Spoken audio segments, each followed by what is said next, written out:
백악관이 코로나와 함께하는 뉴노멀을 위한 코로나19 대비 태세 계획을 공개했습니다. 미 기업들은 앞으로 여러 달에 걸쳐 물가가 추가로 상승할 것으로 예측하고 있습니다. 내년에 사상 처음으로 해외에서 열리는 한상대회 개최지 후보 도시에서 뉴욕이 탈락하고 댈러스와 오렌지 카운티 두 곳으로 압축됐습니다. 역류와 세균 감염 사례와 사망 사고로 인해 조사를 받고 있는 분유 제조업체 시밀락을 상대로 소송이 잇따르고 있습니다. 앞으로 뉴저지에서 갓길을 걷는 보행자나 자전거 이용자를 지나치는 차량들은 안전거리 확보를 위해 차선을 변경해야 합니다. 이상은 이 시각 주요 뉴스입니다.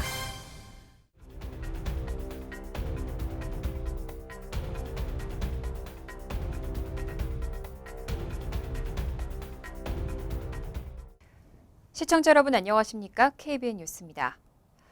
코로나19 바이러스에 대한 방역 패러다임이 바뀌었습니다. 코로나를 완전히 종식하는 것보다 이제는 코로나와 함께 살아가는 새로운 정상을 겨냥한 대응 전략이 더 필요한 거죠. 백악관은 어제 뉴노멀을 위한 위드 코로나 대비 태세 계획을 공개했습니다. 백악관이 어제 96쪽 분량의 새로운 정상을 겨냥한 국가 코로나19 대비 태세 계획을 공개했습니다. 이 새로운 전략은 미국을 위기 모드에서 끌어내고 코로나19가 더 이상 일상생활에 지장을 주지 않는 새로운 단계로 전환하는 것을 목표로 삼고 있습니다. 백악관은 이를 위해 코로나19를 방지하고 치료하기, 새로운 변이에 대비하기, 셧다운 피하기, 해외의 바이러스 퇴치 지원 등 4가지를 핵심 목표로 설정했습니다.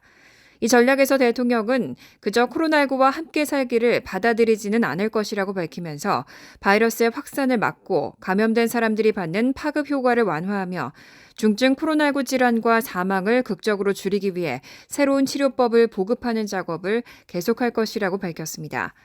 그러면서 치료를 위한 검사 프로그램을 도입한다고 소개하고 사람들이 약국에서 검사를 받은 뒤 양성 판정이 나오면 즉석에서 무료로 항바이러스 약품을 받게 된다고 덧붙였습니다.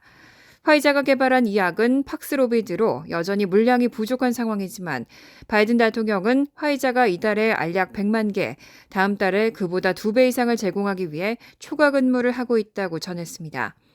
바이든 대통령은 또 새로운 변이에도 대비하겠다며 변이가 출현하면 필요할 경우 그로부터 100일 이내에 새 백신을 배포하겠다고 약속했습니다. 또 추가 검사 키트와 마스크, 약품 비축분을 위한 예산을 의회에 요청하는 한편 이미 무료 검사 키트를 신청한 가정은 다음 주부터 추가로 키트를 주문할 수 있다고 덧붙였습니다. 최근 CDC도 코로나19에 대한 보편적인 사례 조사와 접촉 추적을 권장하지 않는다고 권고했죠. 뉴욕시도 이 권고를 수용하고 코로나19 접촉자 추적 관리 프로그램을 다음 달 말 종료합니다.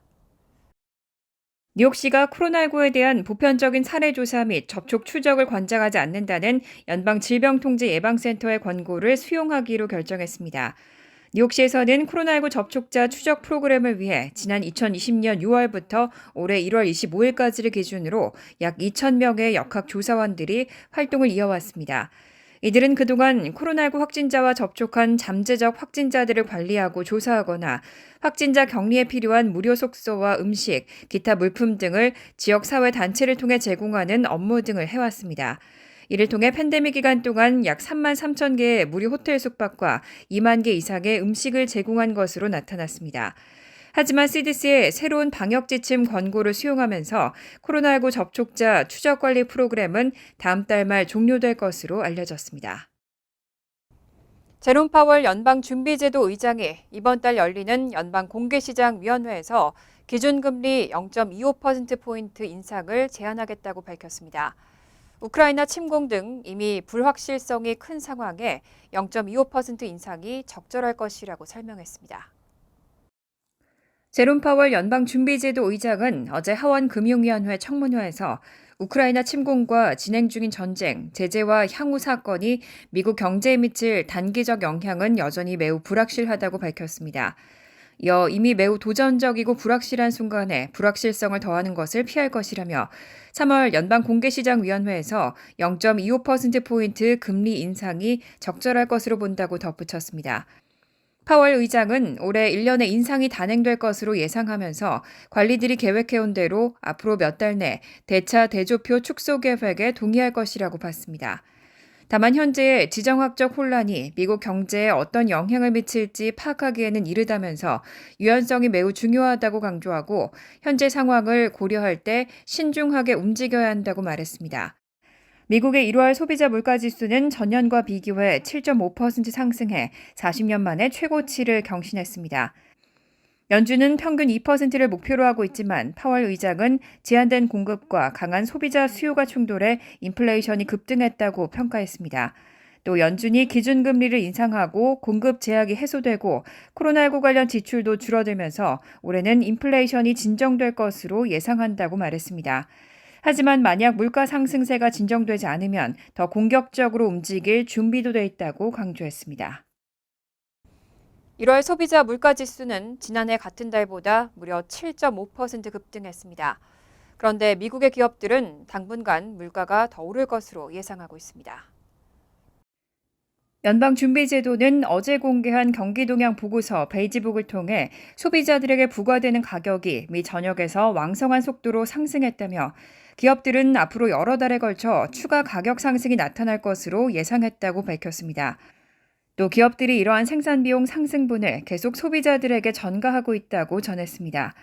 한편 기업들은 이런 생산비용 상승이 대부분 운송비 때문이라고 전했습니다. 또 인건비 상승과 원자재 부족 현상도 계속되면서 물가에 상방 압력을 가하고 있다고 설명했습니다. 연준은 또 기업들이 부족한 인력을 채우기 위해 올해 내내 임금을 올리겠다고 답한 경우도 많았다고 전했습니다. 이번 베이지북은 1월 중순부터 2월 중순까지 12개 연방준비은행 관할구역의 경기 흐름을 평가한 것으로 오늘 15일에서 16일 열리는 연방공개시장위원회 정례회의에서 기초자료로 활용됩니다. 1월 소비자 물가지수는 전년 동월보다 7.5% 급등했는데 다음 주 발표 예정인 2월 소비자 물가지수는 우크라이나 사태 여파로 더 오를 수 있다는 관측이 나옵니다. 또 이번 베이지북은 오미크론 변이가 기승을 부린 1월에서 2월에 미국의 경제가 완만한 수준에서 보통 수준으로 성장했다고 평가했습니다. 다만 오미크론 변이의 경우 과거 다른 변이 바이러스의 유행 때보다 기업과 노동자들이 더 빠른 속도로 회복됐다고 평가했습니다. 내년에 사상 처음으로 해외에서 열리는 한상대회 개최지 후보 도시에서 뉴욕이 탈락했습니다. 재외동포재단은 제21차 세계 한상대회 개최 후보지를 댈러스와 오렌지 카운티 두 곳으로 압축했다고 밝혔습니다. 뉴욕시가 내년에 열리는 한상대회 개최 후보 도시에서 탈락했습니다.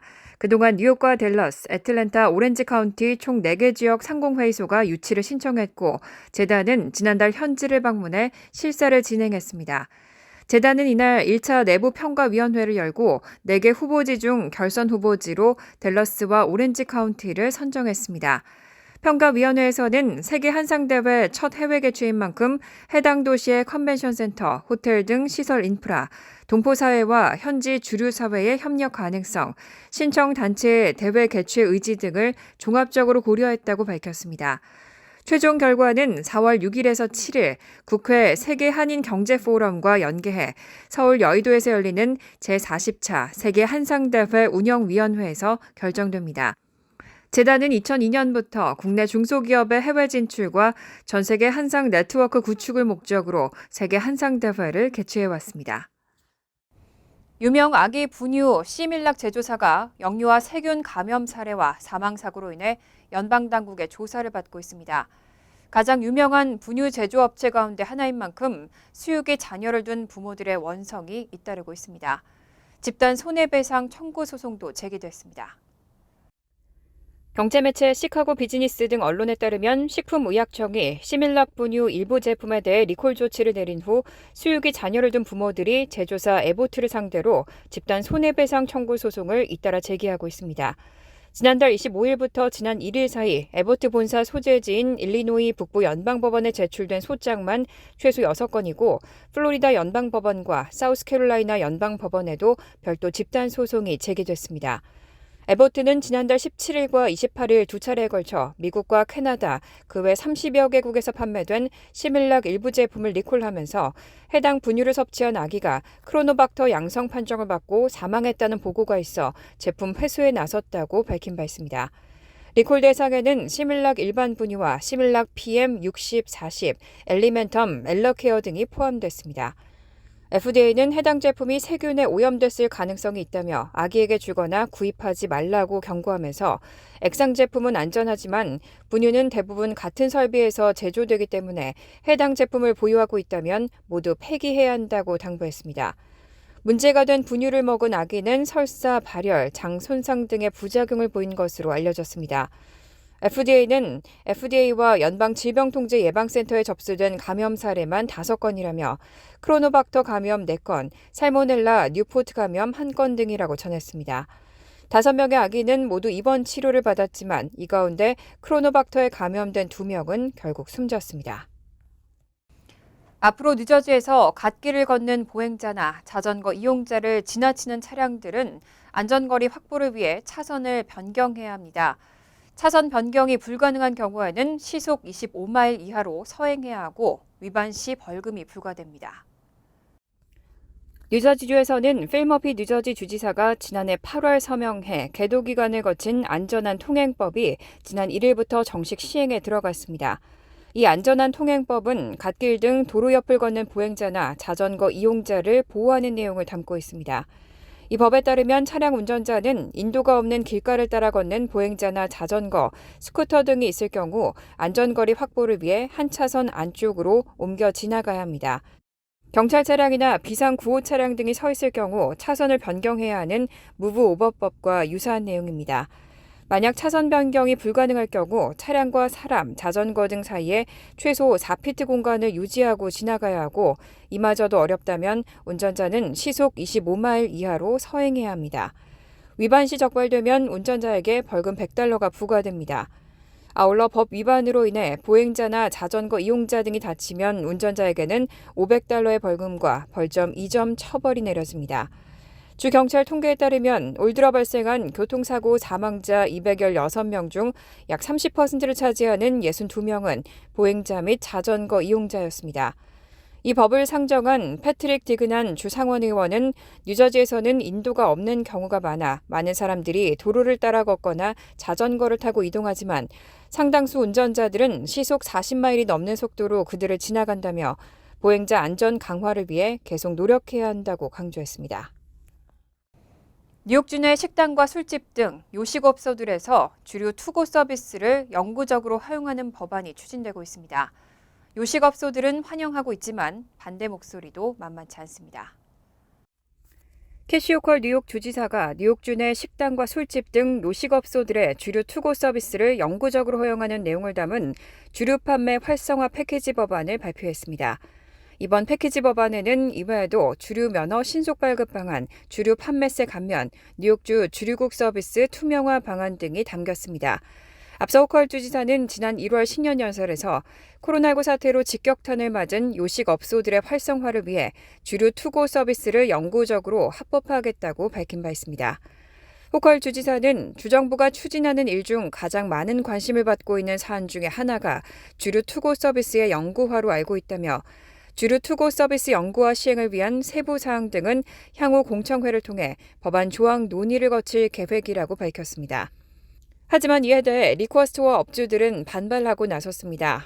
메트로폴리탄 패키지 스토어 연합회는 주정부가 이번 요식업소들의 주류 투고 서비스 영구화를 추진하는 과정에서 전혀 리퀘어 스토어 업계의 의견을 반영하지 않았다며 식당들만 살리고 지역 리퀘어 스토어의 목을 조이게 하는 이번 계획을 반드시 저지시킬 것이라고 강경 입장을 밝혔습니다.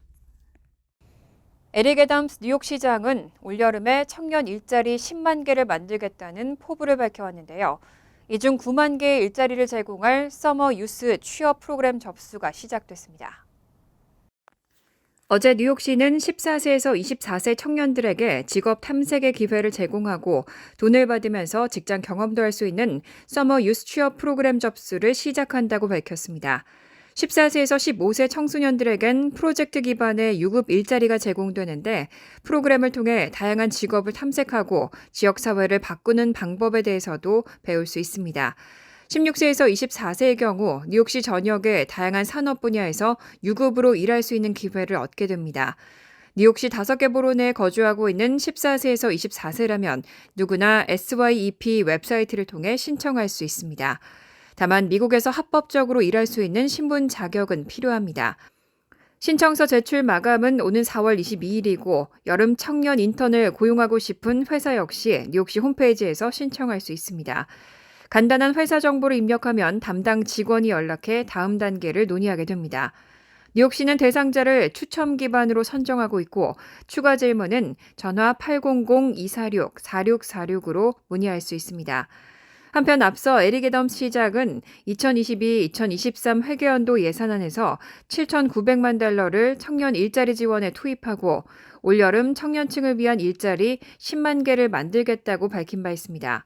이 서머 유스 취업 프로그램을 통해서는 9만 개의 일자리가 창출됩니다. 간추린 소식입니다. 노동부는 지난주 신규 실업수당 청구 건수가 21만 5천 건으로 집계됐다고 오늘 밝혔습니다. 전주보다 18,000건 감소해 최근 2개월 중 최저치를 기록했고 월스트리트저널이 집계한 전문가 전망치 22만 5천 건도 하회했습니다. 최소 2주 이상 실업수당을 신청하는 계속 실업수당 청구 건수는 2,000건 증가한 148만 건으로 나타났습니다. 오미크론 변이가 잦아들면서 해고가 줄어들고 고용이 늘어나고 있다는 신호로 해석됩니다. 하지만 러시아의 우크라이나 침공으로 인한 지정학적 위기와 연준의 3월 금리 인상 예고로 고용시장에는 단기적인 불확실성이 큰 것으로 관측됩니다. 맨하튼 코리아타운 인근부터 그리니치 빌리지까지 거리를 돌아다니며 아시안 여성들을 잇따라 공격한 용의자가 어제 체포됐습니다. 용의자는 지난 27일 오후 6시 30분 메디슨 애비뉴와 30가 교차로 부근에서 57세 아시안 여성의 얼굴을 주먹으로 공격하는 등 총 7명의 아시안 여성을 폭행하고 도주했습니다. NYPD는 심각한 부상자는 없지만 피해자들 대부분 얼굴, 입술, 손 등에 상처와 멍이 들었다고 설명했습니다. 용의자는 미드타운의 뉴욕시 공립도서관에서 저항하다 체포된 것으로 알려졌고 징후범죄 태스크포스 본부가 있는 7경찰서 구치소에서 수사를 받고 있습니다. 지난 1992년 퀸즈 플러싱의 문을 연 이후 뉴욕 한 식당의 대명사로 꼽혀온 금강산 식당이 결국 강제 퇴거 조치를 당했습니다. 뉴욕시 마셜국은 민사법원이 지난 1월 25일 발부한 금강산 식당과 케이터링 업소 잔치에 대한 강제 퇴거 명령을 지난 2월 17일 집행하고 업소들을 폐쇄시켰습니다. 지난 2018년 건물주인 KIT 리얼티 측은 금강산 식당을 상대로 렌트 미납 등을 이유로 퇴거 소송을 제기했고 법원은 건물주의 손을 들어줬습니다. 금강산 식당은 2021년 10월까지 렌트, 부동산세, 상하수도 요금 등 모두 395만 8천여 달러를 체납한 상태입니다. 뉴욕주 공화당 위원회는 지난 27일 롱아일랜드에서 열린 뉴욕주 공화당 전당다발에서 출범한 아시안 코커스를 공식 인준했다고 밝혔습니다. 뉴욕주 공화당 아시안 코커스 발족식에는 약 60명의 아시안 공화당원들이 자리를 함께했습니다. 아시안 코커스는 앞으로 뉴욕주 선거에서 공화당을 지지하는 아시안들의 보링 파워를 한층 제고시켜 나가겠다는 계획입니다.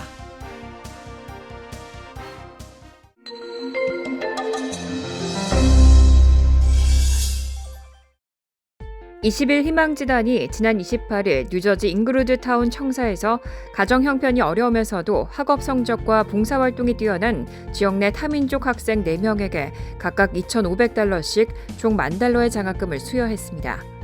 뉴욕 한국문화원은 오는 8일 2022년 뉴욕 아시아위크와 세계 여성의 날을 계기로 약 40여 년간 뉴욕에서 활동 중인 최일단 작가를 조명해보는 다큐멘터리 형식의 온라인 특별전을 개최합니다. 한인봉사단체협의회는 어제 뉴욕 한인봉사센터에서 한인 사업주들을 초청해 소수민족 및 여성기업 등록 설명회를 개최했습니다. 민권센터 한인 이민자 모임은 오는 5일 민권센터 사무실에서 의료 공공혜택 설명회를 개최하고 다양한 의료 공공혜택 가입 조건과 절차, 구체적인 혜택 내용 등을 알려드립니다. 이번 행사는 온라인 줌을 통해서 참여가 가능합니다. 환율과 증권 소식입니다.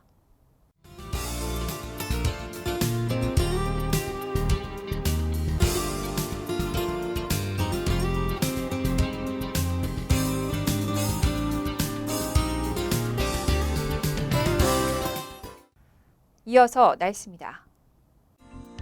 금요일은 화창하겠습니다. 낮 최고 기온은 38도, 섭씨 3도, 밤 최저 기온은 30도, 섭씨 영하 1도로 예상됩니다. 토요일은 구름이 많겠습니다. 일요일은 흐린 가운데 소나기 내릴 가능성이 있습니다. 이상으로 KBN 뉴스를 마칩니다. KBN과 함께 즐거운 저녁 되시기 바랍니다.